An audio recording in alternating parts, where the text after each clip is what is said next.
Hello everyone, welcome to my channel and welcome back to my another new vlog. আমি সুদীপা আবারও চলে এসেছি নতুন একটা ভ্লগ ভিডিও নিয়ে তোমাদের সামনে।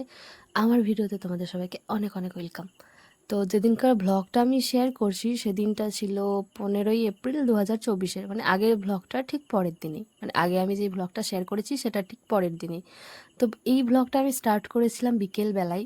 তো বিকেলবেলায় দেখো আমাদের উঠোনটা যেহেতু এখন নতুন হয়েছে, তাই সবাই এখন বেশিরভাগ সময় উঠোনেই থাকে, মানে সবার বেশ ভালোই লাগে আর কি। তো এই যে আমি সবার সঙ্গে একটু ভিডিও বানিয়ে নিচ্ছিলাম, পাগল হয়ে গেছি আর কি। আর এদিকে ঘরের নানা রকমের কাজকর্ম তো চলছিল। তো সেই সমস্ত কিছুই ছড়িয়ে ছিটিয়ে আছে। এটা হচ্ছে আমার দিদির মেয়ে, দেখো কি সুন্দর হাসছে। ও যে পড়ে গেল, ওর লাগলেও ও কিছু বলবে না, ও কাঁদেও না, আবার উঠে নিজেই হাসতে শুরু করে।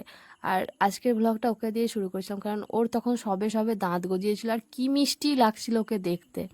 তো আমাদের তো রান্নাঘরটা রং করা হয়েছিল, ছোদ্দার বিয়ের আগে পুরো বাড়ির ভোলটাই পাল্টে গেছে। তো আমাদের রান্নাঘর রং করার সাথে সাথে মিটকেসটাকেও নতুন করে রং করা হয়েছিল, সববার যত মিটকেস আছে সব। আর এই হাই টুলটা দিয়ে নানা রকমের কাজ হচ্ছিল। তারপর হচ্ছে গিয়ে মানে রং করার কাজটাই হচ্ছিল আর কি। তা আমার বাবা তারপর দেখো ছদ্দির মেয়ের সাথে খেলা করছিল, আর ছদ্দি ওখানে দাঁড়িয়ে আছে যাতে পড়ে না যায় সেটা ধরার জন্য আর কি। আর ও খুব মজা। এখন উঠোনটা পাকা হয়েছে, তো আগে তো কাদা ছিল তখন, মানে মাটি ছিল তখন কাদা হয়ে যেত, তাই জন্য বাচ্চারা অত ভালোভাবে খেলতে পারতো না। তো তারপর ওখান থেকে এসে দেখি আমার ভাইজি তখন সদ্য ঘুম ভেঙেছে, বাবা সে ভীষণ টায়ার্ড, আড়িমুড়ি ছাড়ছে, ঘুম ছেড়েও যেন ছাড়ছে না। আর এদিকে বৌমনি প্ল্যান করছে কত রকম কাজকর্মের, এটা আস্তে আস্তে দেখতেই পাবে। যেহেতু আর দুদিন পরেই ছোদ্দার বিয়ে ছিল, তাই বাড়ির সবাই নানা রকম কাজে ব্যস্ত, বাড়িতে বিয়ে বলে কথা। আর আমার ভাই যেদিকে বলছে যে আমার এখনো ঘুম ছাড়িনি, এরকম নানা রকম টাইপের ব্যাপার আর কি। তারপর আমিও ওখানে এক সাইডে শুয়ে পড়েছিলাম। আর এইদিকে বৌমনি কি করছিল, আলমারি থেকে সমস্ত শাড়িগুলো বের করছিল, কারণ ওদের যে নতুন ওপরে রুমটা হয়েছে সেখানে সমস্ত কিছু ট্রান্সফার হবে, এই আলমারি আলনা সব কিছু। তো আলমারি থেকে শাড়িগুলো বের না করলে তো আলমারিটাকে ওপরে তোলা সম্ভব নয়। তাই জন্যই দেখো সমস্ত শাড়ি বের করা হয়েছে, আর বের করে একদম ডাঁই করে দিয়েছে। আর এই জামাটা কেনা হয়েছিল ছোদ্দার বিয়েতে পরবে বলে আর কি আমার ভাইজি। তো এইটা দেখেই ওর কান্নাকাটি শুরু করে দিয়েছে যে আমি এক্ষুনি পরবো।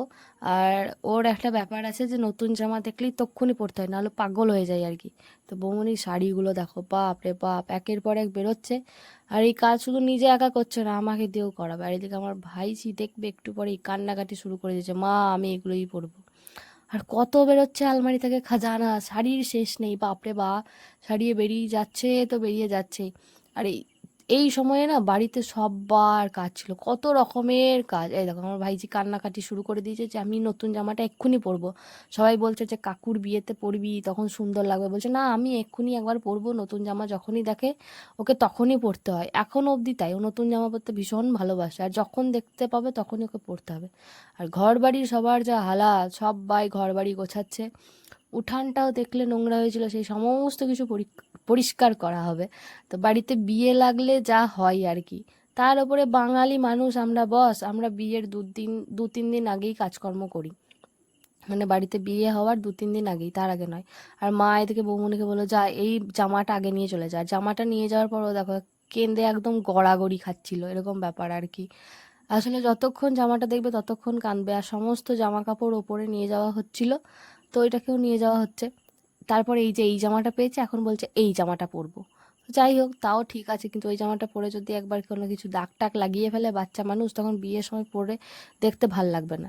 তো বৌমণি তো দেখো সেই মুটের মতো কুলির মতো নিয়ে যাচ্ছে, আর আমিও নিয়ে যাচ্ছিলাম। এই এতগুলো হ্যাঙ্গার যা ভারী বাইরে ভাই, সব হ্যাঙ্গার কটা আমি নিয়ে যাচ্ছিলাম শাড়ি নিয়ে। আমার থেকে বোধ হয় শাড়িগুলোর ওজন বেশি। আমিও কাজকর্ম করে দিয়েছি আর কি। তো ছোদ্দার ঘরে এখনও কোনো ফার্নিচার সেইভাবে আসেনি, এই ঘরেও কোনো ফার্নিচার আসেনি, শুধু খাটটা তোলা হয়েছে আর কি। আম, এটা বড়দাদের রুম, আর পাশেরটা ছোদ্দার রুম। ছোদ্দার ঘরেও ফার্নিচারগুলো আসবে, পরপর শেয়ার করব তোমাদের সাথে। তো এক এক করে সব কিছু তোলা হচ্ছিল, পুরোটা ফাঁকা হলে আলমারি, তারপর ড্রেসিং টেবিল, এই সমস্ত কিছু থেকে সব কিছু ফাঁকা করার পর তারপর এক এক করে সমস্ত ফার্নিচারগুলো এখানে ঢুকবে আর কি। তো বাপরে এই তুলতে তুলতে হিমশিম খেয়ে গেছি একদম। আর ওই দিকে সাইডটা থেকে ভালো হাওয়া আসছিল না, এই সাইডটা থেকে আমার মনে হচ্ছিলো ভালো হাওয়া আসছে আর কি, তাই জন্য জানলাটা খুলে দিলাম।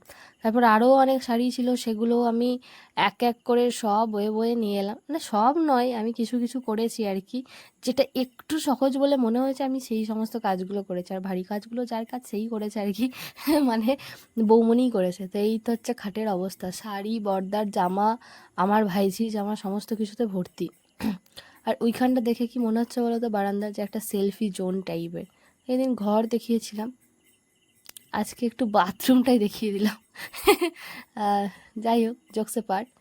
সমস্ত কিছু আর একবার ঘুরে দেখাচ্ছিলাম, মানে আমি নিজেই দেখছিলাম যে এই ঘরগুলো সমস্ত কিছু এখন ফাঁকা রয়েছে, আর 1-2 দিনের মধ্যে পুরো ভর্তি হয়ে যাবে। এই যে ছোটদার রুমটা পুরোটাই ফাঁকা, কারণ এখনও কোনো ফার্নিচার এসে পৌঁছায়নি, সমস্ত কিছু ফার্নিচার নিয়ে আসা হবে।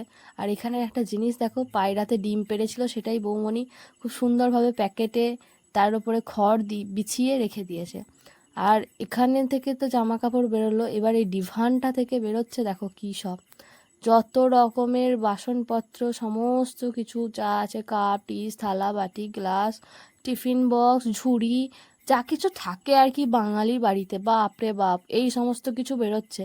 এগুলো ওপরে একটা জায়গা করা হয়েছে রুমের ওপরে, যেগুলো ফাঁকা জায়গা করা হয়, আগে তো কার্নিশ করা হতো, এখন তো সেরকম নয়, সেখানে করা হয়েছে। যাই হোক, বৌমনি সমস্ত কাজকর্ম করে দিয়ে এবার ফিরে এসেছি আমি আমার নিজের কাজে।